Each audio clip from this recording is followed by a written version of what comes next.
Good morning, good afternoon, good evening, good night to whomever, whichever, however, wherever way you shall be watching this video, if you should so choose to watch this video. And if you choose to watch this video, I appreciate you tuning in, sticking around to listen to what I have to say for this short period of time. Your time is precious and valuable, and you chose to spend it here, listening to what I have to say. Today's subject is going to be about what food means to me. Food, obviously, essential for pretty much all life forms on this planet. I love food. There's no doubt about it. I would say that I'm very explorative when it comes to food, and it's just stuff. I would say many things in general. I have a broad palate. The only things that I probably really want to try, or I really want to have a lot of, anything that has like a very pungent, or something with like a very pungent flavor, something that would probably be an acquired taste for me. But over the years, as I've grown up from childhood to now, my palate has changed obviously quite a bit. I found that a lot of foods that I didn't like back then, I like now. It also, a factor that played a part in it,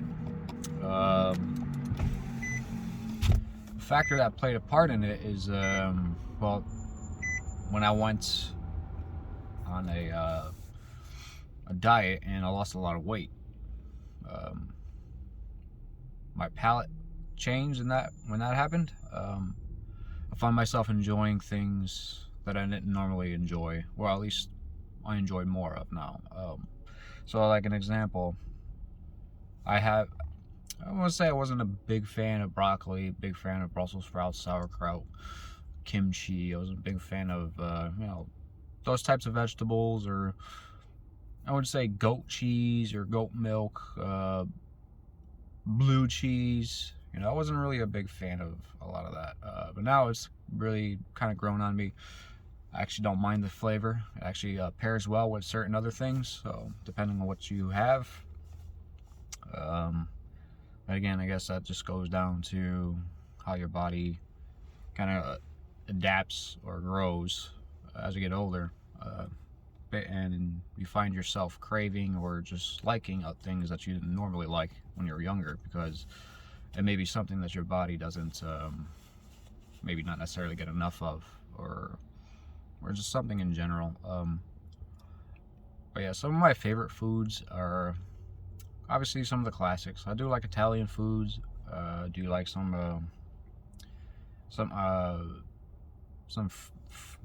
foods from France. Some Mexican foods. I don't really like to put myself in a box when it comes to limiting myself to what I like. Again, I'm very open to trying a lot of new things, at least once. Obviously, the only things that I will pretty much be careful in consuming is anything that's shellfish, or anything, obviously, like crab, octopus, lobster, shrimp, that kind of stuff, scallops, that kind of stuff I can't really have. I mean, I can, but in very, very small amounts.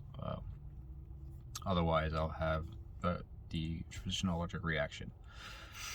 I like shrimp. It sucked that I found out.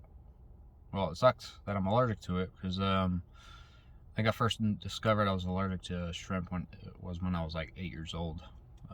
When I started noticing my gums started to feel weird after I ate the shrimp. And then pretty much from then on, it got worse. And then when I was overweight, when I was over 200 pounds, I'm more unhealthy physically. If I had a few pieces of shrimp, I would have a really pretty significant reaction. But when I lost the weight, my reaction went down a bit. So there's that. I was thinking about doing kind of like I forget what they call it. It's like an exposure therapy, where they prick you with a little bit of whatever it is that you're allergic with, for little by little, and over time They increase the amount just so that your body can get used to it and adapt. I was thinking about doing that, possibly. Other than that, I mean, I like spicy foods. I like, I'm not really a big sweets guy anymore. I do like sour. If it's sweet and sour, that's fine, but not a lot of the sweetness. When it comes to the bitter foods, I don't mind having certain bitter foods or like certain bitter fruits, unless it's paired with something that is kind of counteracts with that bitterness. So obviously, I like salads. I like having Brussels sprouts. I like having broccoli with chicken, grilled chicken. My compromise, if I was gonna have broccoli and just broccoli and chicken, was to have a little bit of ranch dressing with it, so that kind of adds a little bit of flavor to it, so it makes it a little bit more enjoyable. Little compromises like that. But yeah, I mean, I think when I was more overweight, some of the stuff that I'd have would be like pizza, burgers, calzones, strombolis, a lot of muffins, a lot of that stuff. But now it's like I tried to pretty much control a lot of my diet. So now it's like I drink almost solely water, like just water. Maybe I have like concentrates, well, not concentrates, but like certain juices that are like maybe like a gut shot probiotic or something like that, or immune boosting kind of stuff. Or if I'm gonna have like a smoothie, it's a vegetable smoothie with actually the whole ingredients versus just the juice itself. Because I feel like if you just have the juice with none of the actual not any of the actual plant matter, it's like you're missing out on a lot of essential fiber and probiotics. And then that, because again, that's very important with your gut, with your microbiome in your gut. But it's yeah, love food. I don't eat a lot as much as I used to. I'm fine with that. I get filled up pretty easily. So like right now, I had a little thing of raspberries, a salad with a little bit of bacon bits, some garlic, a little bit of some chicken, a little bit of blue cheese as well. I had lettuce, tomato, like whole cherry tomatoes, cucumbers, sliced carrots. Pretty fulfilling for me. It's good enough for me. Like earlier in the day, I kind of like cheated. I had like a slice of pizza, so I don't have that often. But yeah, I mean, and as far as what I also, again, for what I drink besides just water, is sometimes I drink matcha green tea, hibiscus tea, coffee. But I'm trying to kind of wean myself off of drinking too much coffee now. It's like with me having issues with sleep, I don't really want to have any kind of caffeine interfere with that. So I'm in the process of trying to get a beat on my sleep again. Mostly due to the fact that like it got out of whack and out of haywire due to like getting COVID and things happening and whatnot. It's kind of like my mind kind of created this subconscious routine or subconscious pattern now I'm trying to get out of, because it's like now it's pretty rough. But yeah, other than that, yeah, love food. I obviously, I assume you love food.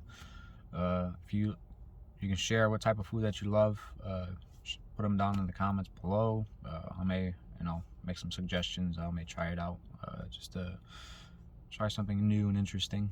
But yeah, food is important. We need it to survive. We need it to live. Although I do fast on occasion, intermittent fasting, I think it's pretty important as well. But yeah, don't be afraid to try new foods. Start small if you're not sure. If someone gives you a big plate or something new, just try a little bit and just see how you like it. Obviously, if you're not really if you don't really explore your palate, and your diet is very strict, and it has been strict for years and years, and you don't deviate much, it is best for you to try.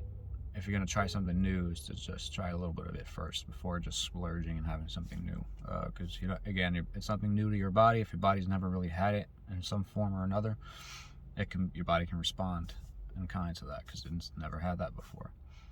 I think the same thing can be said for pretty much anything, really. Exposing yourself a little by little at a time so you can get used to certain things. Other than that, that's it for today's subject of the video. I appreciate you tuning in and watching again. Remember that you are cherished, loved, and valued. You're appreciated. Know that whatever it is that you're dealing with, it's temporary.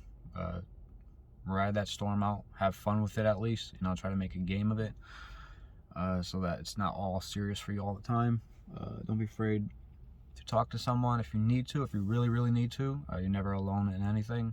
Just know that whenever it feels like you are alone, do your best to try to reach out and find someone, or find a therapist, find a psychologist, whoever it is that can listen to what you have to say and give you some sound advice to help you out in some form or another. Because again, at the end of the day, just that little bit of time, even if it's not necessarily you don't take the advice, but really that time that you spend talking with someone can be cathartic enough or therapeutic enough just to get your mind out of something, out of a certain state.